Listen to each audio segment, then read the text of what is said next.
Hey Anna, Hi, Glenda. How's it going? great, great. Thanks for taking some time to chat with me so we can educate my clients and connections on the first time seller experience. Of course, I'm so excited to be here and help in any way that I can. Ah, awesome, awesome. Well, let's get started. So, guys, many of you are first time homeowners or long time homeowners, but you've never sold a home before. So, Anna and I are going to chat and tell you what are some of the things you can expect when you sell a home. Ready, Yes. Anna? Yes, let's get Awesome. into it. All right. So, first up, guys, when you decide that you want to sell your home, or if you're just thinking about selling your home, the first thing you want to do is meet with a realtor. As a realtor, what we'll do is we'll sit down and we'll try to understand, what exactly it is you want to accomplish by selling your home. What are some of your specific requirements for the process or for the buyer side? And you'll learn a little bit about me and what I can do for you, and I'll learn more about you. Now, do you want to add anything to that, Anna, by chance? No, definitely not. I was just going to agree that you definitely need a seller. Do not try to go at this at your own experience or knowledge because it's constantly changing and only realtors have the most updated information. That's right. We are licensed professionals. So, and it makes a difference. The home is one of the biggest investments that you've ever made. So, and it's a statistical fact that people who sell their home with a realtor net far more money than if they try to sell it on their own. So, first, as part of that conversation, and I've learned about you and you've learned about me, part of that meeting is going over pricing for your home and what it could possibly net on the market. Now that conversation is going to be based on data. It's going to be based on current data. What's going on in the market right now in your specific area? And I would have had a chance to take a look at your home and see the condition of your home, et cetera, learn a little bit more about any upgrades you made since you own the home, all of that background information. And based on that data, I'll recommend a price range on what we may want to consider to bring your home to market. But remember, as the home owner, you get to decide what price you want to put your home on the market for. It's my advice to provide expertise and coaching in that decision making process.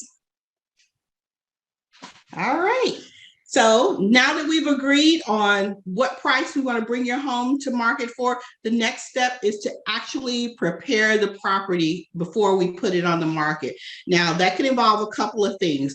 The actual property itself may need to go through decluttering, it may need deep cleaning, we may want to stage it. And there may be a few other things you want to do. But again, that's part of having that initial meeting to understand like what's going on with your property and what we're trying to achieve. So we'll prepare the actual property, and then we'll need to start thinking about gathering data that we'll need to provide to the buyer side once we enter an agreement. Because once it's no longer your home, we're required to, present a few legal documents as part of that contractual process.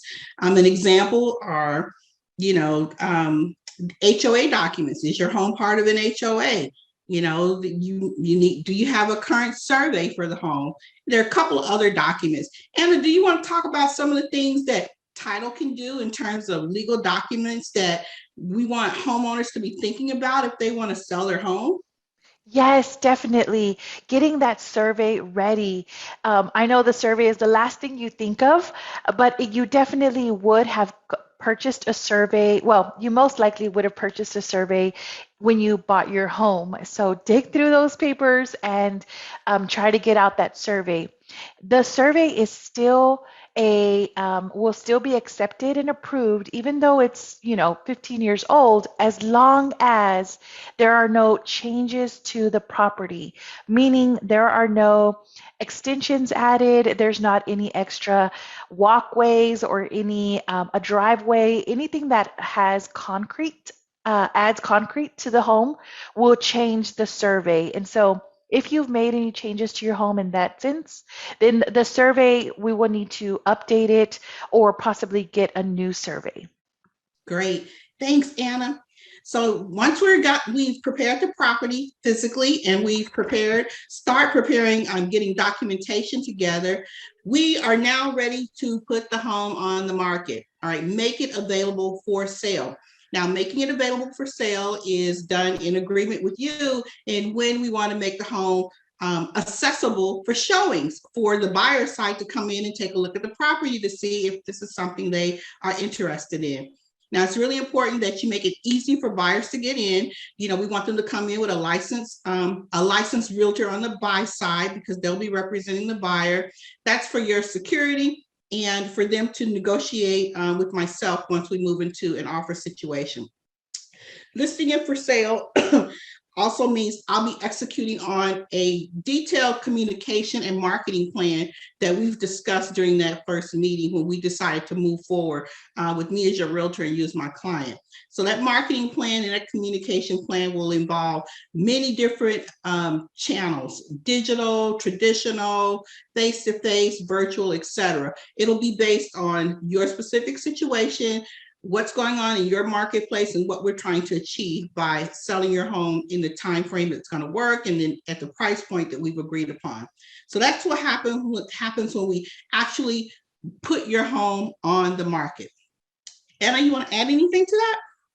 Yes, I know a lot of sellers want to reach out of state buyers with their home, right? We want to let people in California come and buy our home, right, for those California prices.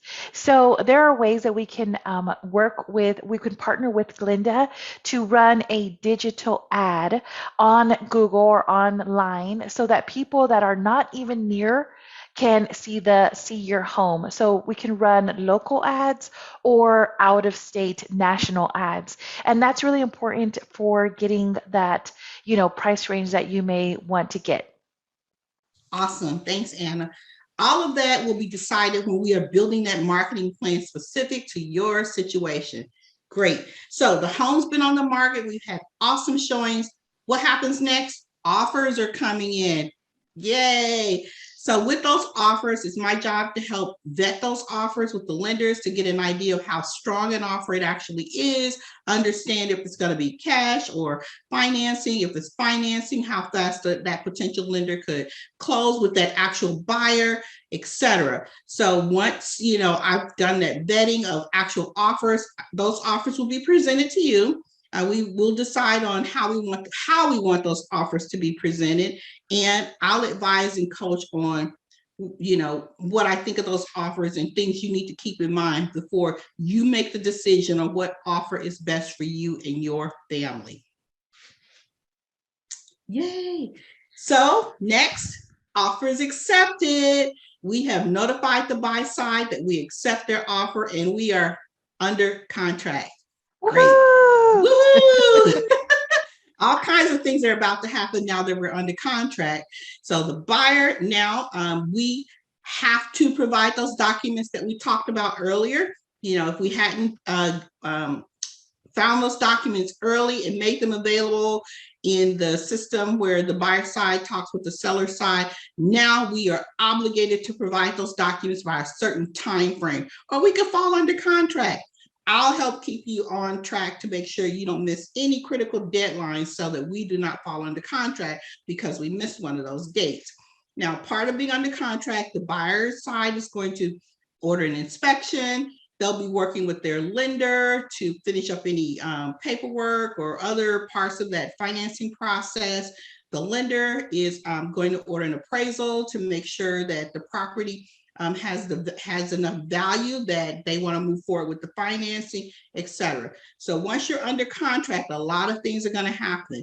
Now that buyer has to also get some immediate dollars over to the title company. Anna, you want to talk about that? Yes. So once you are under contract, it goes to the title company, and the buyer will have to leave a deposit to show good faith. So as soon as we get that money, they have a limited amount of time. So they have up 3 days if it's negotiated sooner in the contract. Usually it's 3 days, and they bring that over to us, and then we give the receipted page to both agents. We want to prove, yes, the buyer has shown that good faith deposit. And then after that, the buyer really will work with their lender, and you as a seller will really partner with the title company to get everything that we need to sell your home. So what a title company will ask you as a seller is for any payoff information. If you currently have a mortgage loan, then we will ask you for the account number and the um, a social security number of the person on the loan. And if there's an HOA, if there is a survey, if there are any other liens or any other uh, liens on title, then we will work with you to clear those out. So it's really important that you work with the title company, give them all that information that they need, because there are deadlines that we need to present that information over to the buyer. Awesome. Thank you, Anna. So once all that's taken care of, inspections done, appraisals done, you've provided all the required documentation to title so they can clear the title, and the title is clear. There are no liens or encumbrances. We are waiting for the clear to close. Woo! Yay! That is the fun part. Woohoo! All right. Yes. So once we've gotten the clear to close, we will then schedule two things. I'll work with the buyer side so they get a final walkthrough schedule, and then we'll also make sure that we are on the calendar for the actual closing date. Would you like to add anything to that, Anna, in Yeah. terms of the getting ready for the closing date? Yes. Oh my gosh. It is a party at the title company whenever we have closings, because it's such a big deal. We know that signing those documents means so much to you as a buyer or a seller, or as a seller and as a buyer too. So we really try to present all of the documents in a very clear and concise way, so you know exactly what you're signing. But we will need a valid driver's license or ID. Passports work as well, and it cannot be expired. That's what I mean by valid. And that's it. We need all signers to come. So if you bought the home with your wife, then both parties need to come and sign at the closing table. Yay. All right. So once signing's done from your side, the seller side, we're ready to celebrate. The buyer usually will sign sometimes before the seller, but it's separate appointments. They have their appointment and we have our appointment. So we have completed all the requirements for our appointment. We signed the documents. You've given me the keys so that I can make arrangements to transfer the keys and any other things that we've agreed upon per the contract, per your specific situation, to get that over to the buy side. Next, we are waiting for the magic words, funded.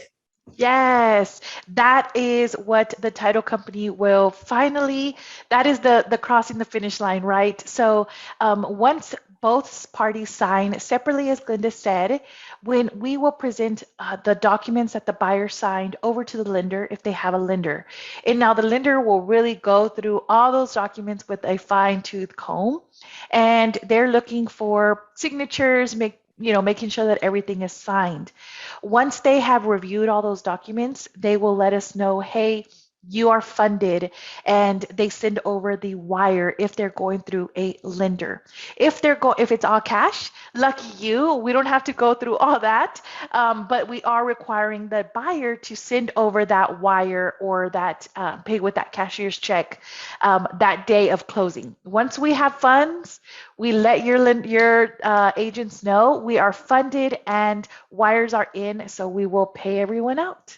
Yeah, when the transaction has been funded, you have broke the tape. You have crossed the finish line. So now I Yes. can, yay, I can actually give those keys over to the buyer side. You should have moved out unless we made other arrangements for the specific contract, and you are ready to move forward into your future. And that is the seller's journey. Not too hard, huh? Yes, Yay!